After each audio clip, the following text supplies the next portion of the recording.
Recently I took a 2-week holiday to contemplate what next in life. There was nothing wrong. I just felt stuck in a life less than what I saw for myself inside my head, and I found it aggravating.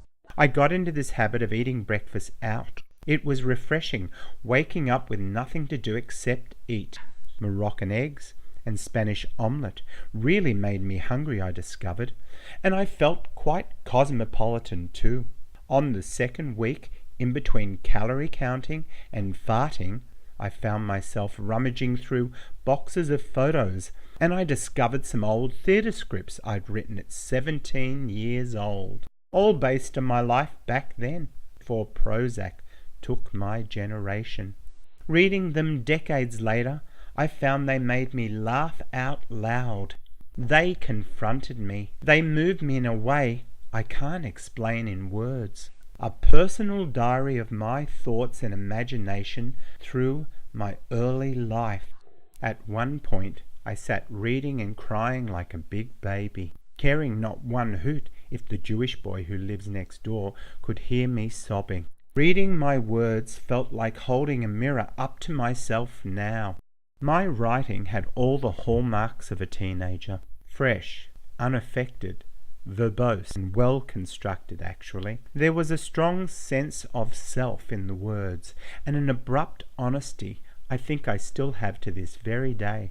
There was hope, a cheeky sense of humour, and I found my writing quite romantic. This really surprised me. A line I'd written really struck a chord with me. It's spoken by the youngest character in one of my scripts.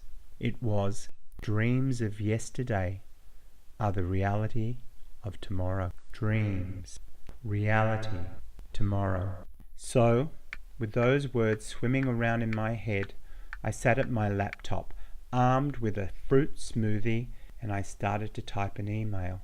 An email from an older me now to my much younger 17-year-old self of yesterday. Dearest Ando, Andy, Noel, all names I was called at school. You're probably reading this email eating in bed.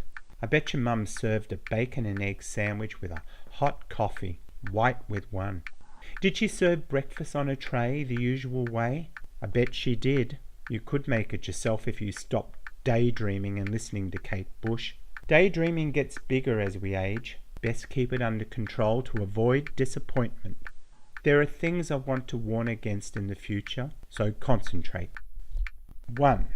First, young man, try not to be so hard on yourself. Just do your best. Don't worry about what everyone else is doing or thinking. Your best is all we can do. Sometimes things take a while to come to the boil. Just keep going. No looking back, no running in the house, and remember to turn off the stove if things get too hot.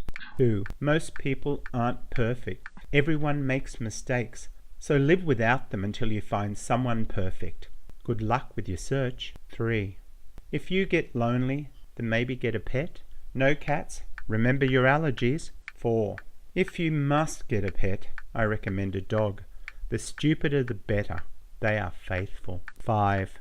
Remember, dogs, like relationships, must be taken for a run regularly. So stay fit, and in romantic situations and life, you want to be the last man standing.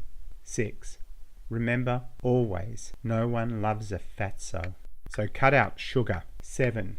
They say blood is thicker than water, and I agree with that thought, but what the fuck does it really mean? Why don't you find out and let me know? 8. Last thought, young Noel. Andy, whatever. Stay true blue. Respect your choices and have a dentist checkup at least every 6 months. In the future, you'll thank me for telling you that. I looked up. 17-year-old me had stopped listening. I grabbed a bowl and a packet of instant noodles and sat eating and wondering why I'd stopped listening to advice from my older self. I turned on Netflix and pushed play and was stunned to find my younger self staring back on the flat-screen TV. Don't give me advice, @RandyAndy42. I'm following you on Twitter, so be warned, younger me scolded. Geez, I was only trying to help. If only I knew then what I know. Stop, mister. Can you hear yourself? You sound like Mum. I need to make my own mistakes. Get kicked to the ground, left for dead. Then I need to get straight back up and carry on. Laws of the land must be learnt. Don't you know that at your age? Nothing you can say or do can protect me. I need to dream for myself, touch my own reality, so I can build a better tomorrow. I looked at the TV screen. The younger me smiled back, dressed in a pair of Calvin Klein undies, looking strikingly like Marky Mark Wahlberg. I observed my youthful skin, bright smile, and determined eyes. A click of the remote, younger me was gone. After a mouthful of instant noodles, I switched off the TV. I looked good on TV, I thought, and I rinsed my bowl. But he was right, younger me, at RandyAndy42, whoever I am. We can learn from the past, but we can never change it. We must move forward. I took off my glasses, shut my laptop, and went to bed. Next morning I got dressed and went to Yellowbird on Chapel Street and ordered a large serve of green eggs and a cappuccino, white with one.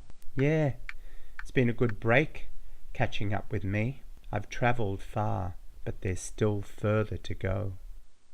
Written, directed, and performed by Noel Anderson.